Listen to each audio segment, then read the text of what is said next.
Fala pessoal, seja muito bem-vindo a mais um vídeo aqui no canal. Não esquece de se inscrever, deixar o seu like e também os seus comentários, que isso me ajuda muito a entender se vocês estão entendendo o vídeo, e os likes ajudam muito a expandir a mensagem do Evangelho neste canal. Mais uma parábola, mais uma que nós estamos completando a nossa série sobre as parábolas de Jesus, e agora finalmente a gente chegou nas parábolas que saem, né, de Mateus 13, que é quando Jesus ele faz uma sequência de todas as outras parábolas que você pode assistir aqui nessa playlist. E nosso objetivo, como sempre, é explicar para você o que Jesus realmente queria dizer e quais ensinamentos a gente consegue tirar dessa parábola sem fugir muito daquilo que Jesus realmente está falando. Hoje a gente vai falar da parábola dos trabalhadores da vinha. É uma parábola que, inclusive, ela é polêmica, né? Muito pela mensagem que ela carrega, porque ela traz uma conotação de talvez um pouco de injustiça, talvez um pouco de nossa, eu tenho que trabalhar muito e nós vamos receber igual, eu me esforço muito, outros que se esforçam menos e todos nós alcançamos a graça de alguma forma.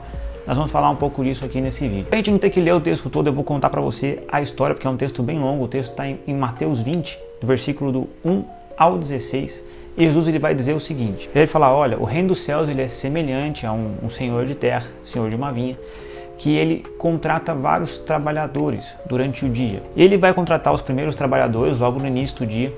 E ele fala, ó, eu vou pagar um denário, né, o valor de um salário por dia, por vocês fazerem esse trabalho aqui. Eles, ok, e eles vão lá fazer esse trabalho. No decorrer das outras horas, passam, sei lá, mais ou menos umas 3 horas, umas 6 horas, ele vai encontrando outros trabalhadores.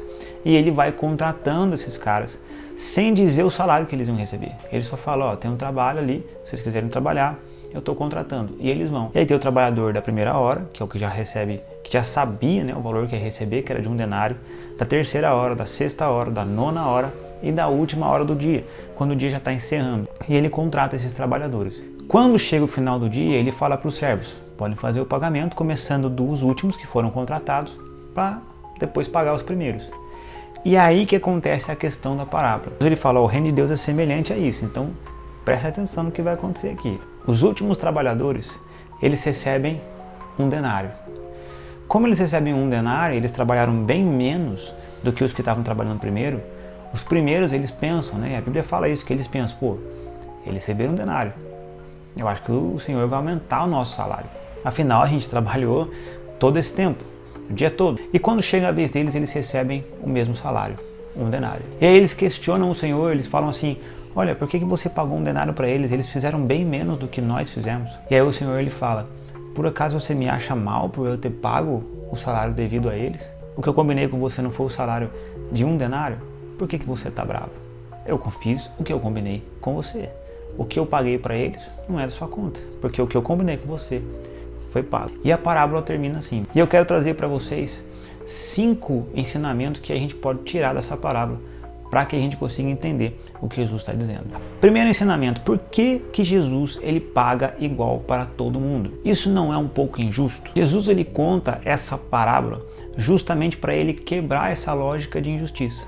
Porque no reino de Deus, a moeda não é o tempo, a moeda é a graça. O dono da vinha, ele não está premiando o desempenho dos servos. Ele está revelando quem ele é, generoso, livre e soberano. Às vezes o que a gente chama de injustiça, Deus chama de bondade.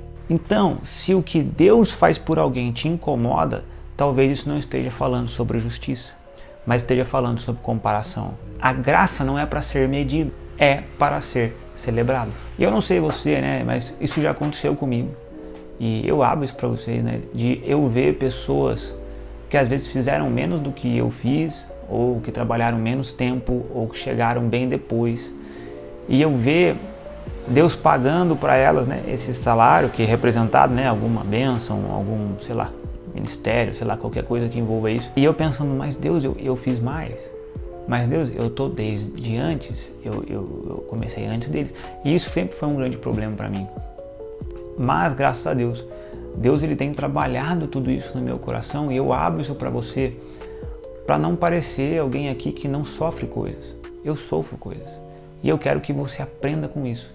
É importante que nós sejamos verdadeiros. E a parábola do trabalhador da vinha, ela dá uma sensação de injustiça porque os últimos trabalhadores, eles vão receber o mesmo salário de quem trabalhou muito mais.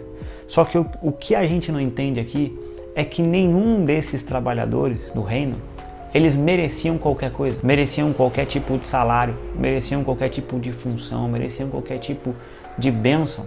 Nenhum de nós merecia nada. Essa é a verdade. O que nós todos merecíamos era a ira, porque todos nós estávamos mortos no nosso emaranhado de pecado. Mas então a graça de Deus nos alcança por meio do sangue de Cristo, e agora a gente quer exigir de Deus coisas que Ele não disse que nós teríamos. E o mais interessante é que Deus combinou um denário. Ele vai pagar o que Ele combinou. Então o que Deus disse para você, Ele vai fazer. Ele combinou com você. Mas não ache injusto se aquilo que Ele combinou com você, as pessoas também recebam. E às vezes recebam num tempo muito menor. Porque Deus, Ele não é injusto. Deus, Ele é muito justo. Deus não é só muito justo. Deus é o justo. Quando você fala de justiça, Deus é a justiça. Então Deus não está sendo injusto. Deus está sendo gracioso. E se nós estamos achando que alguma injustiça está acontecendo, isso revela mais do mundo em nós, que é um mundo de desempenho, de meritocracia, e não um mundo de graça. Porque a graça, ela não é contra o esforço. Todos eles tiveram que trabalhar, mas ela é contra o mérito, de você receber só pelo seu mérito. Mas é justamente o contrário.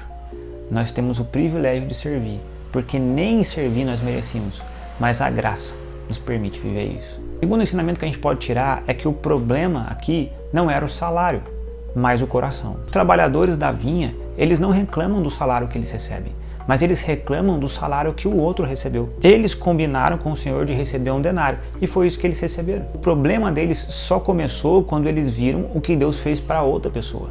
A comparação, ela pode transformar aquilo que é justo em ressentimento. Jesus, ele mostra que muitos de nós perdem a alegria da obediência porque nós estamos olhando para o lado.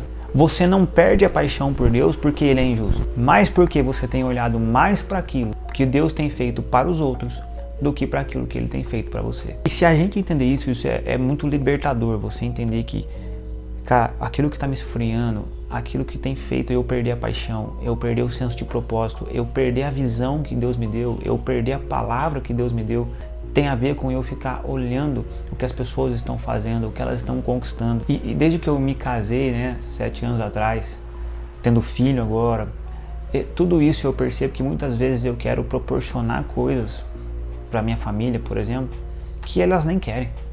Mas muitas vezes vem no meu coração porque eu fiquei olhando coisas que outros pais fizeram, que outros maridos fizeram. Às vezes eu quero fazer no ministério coisas que não foi Deus que me revelou, não foi Deus que me disse para fazer, no próprio canal aqui, mas que outras pessoas estão fazendo e deram certo, alcançou algum resultado que eu almejo. Mas nós precisamos manter os olhos naquilo que Deus tem feito por nós. Nós precisamos manter os olhos fixamente naquilo que Deus disse que nós temos que fazer. Manter os olhos alegres e felizes com aquilo que Deus tem proporcionado para nós. Muitas vezes nós não valorizamos o que nós temos, porque nós ficamos olhando para aquilo que nós não temos. Terceiro, a graça, ela não é meritocracia espiritual. Se você acha que merece mais de Deus porque você fez mais, você ainda não entendeu a graça. A parábola da vinha, ela desconstrói a lógica da meritocracia espiritual. Os que trabalharam na última hora recebem o mesmo valor do que os que trabalharam na primeira hora. E isso não por mérito, não porque alguém fez mais, mas porque o dono da vinha é bom.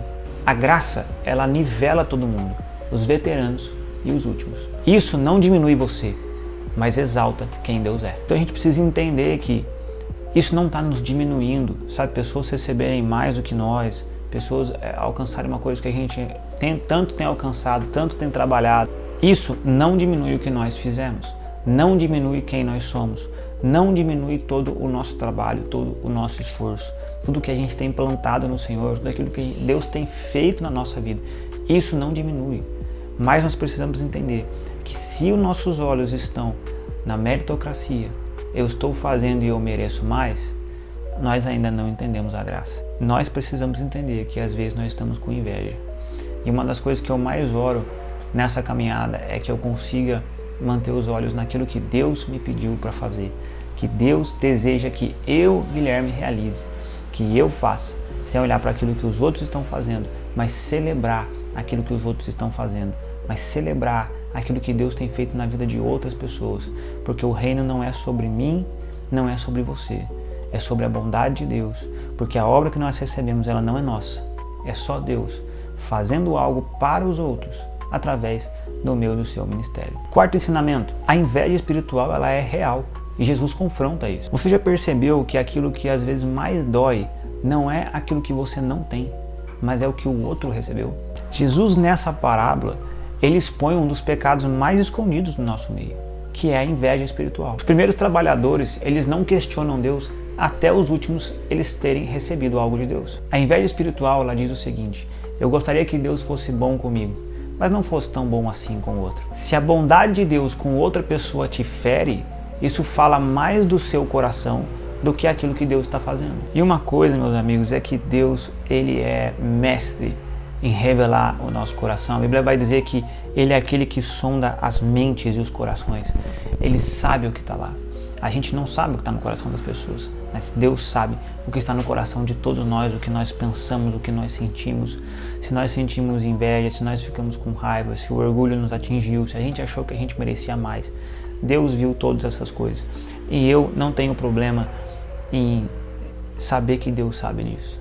E é por isso que mais ainda eu entendo o amor de Deus, das vezes em que eu já me senti injustiçado, das vezes que eu já me senti perseguido, das vezes que eu já me senti traído, das vezes que eu já me senti como se Deus tivesse os seus preferidos. Todas as coisas já vieram no meu coração, faz 15 anos que eu estou nessa caminhada, não é tanto tempo para alguns, é muito mais tempo do que de outros. E eu pude aprender muito sobre quem eu sou e sobre o meu coração, porque Deus é mestre em revelar para nós o que está escondido dentro do nosso coração. Feridas que nós carregamos e muitas vezes feridas que nos lideram e que precisam ser curadas.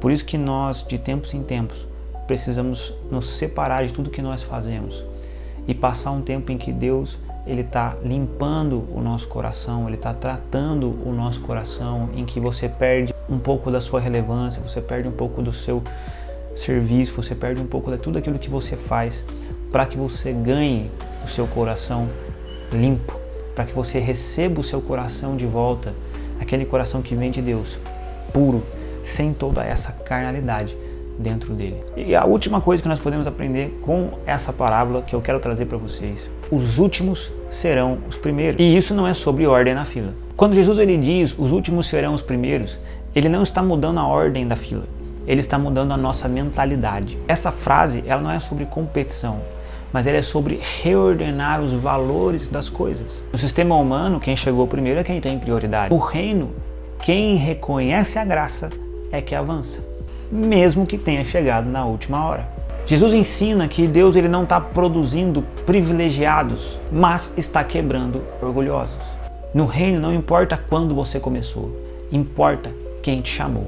Então aqui eu quero falar para você que guarde isso. Importa é quem te chamou, importa é quem está fazendo a obra. A Bíblia fala que ele gera em nós o querer efetuar, que aquele que começou a boa obra há de terminá-la.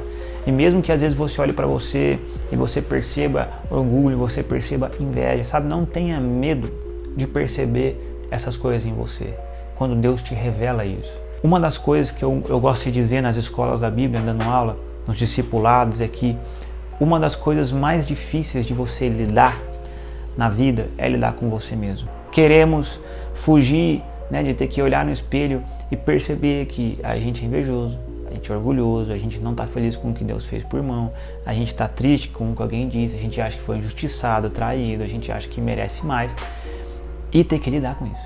Você precisa lidar com as suas falhas, você precisa lidar com os seus desafios, com as suas tentações. Não fuja dessas coisas, mas entenda que elas estão aí. Entenda que Deus quer curar você das suas feridas. Deus quer transformar o seu coração. Deus quer tratar você, porque Deus ama cada um de nós. Por isso que Ele nos trata. A Bíblia fala, Deus ele nos disciplina porque Ele nos ama. Ele nos trata porque Ele nos ama. É por isso que Ele faz isso. Não é porque Ele é mau, mas é o contrário. É porque Ele é bom. Então Ele nos revela quem nós somos. E essa revelação vai sim ser acompanhada de um ministério, talvez de um dom, de qualquer tipo de coisa boa que Deus possa revelar, mas ao mesmo tempo possa vir também com algumas revelações não tão agradáveis, sobre quem nós somos, sobre o nosso coração, sobre os nossos desejos e aquilo que muitas vezes nós sentimos quando o outro está recebendo algo de Deus.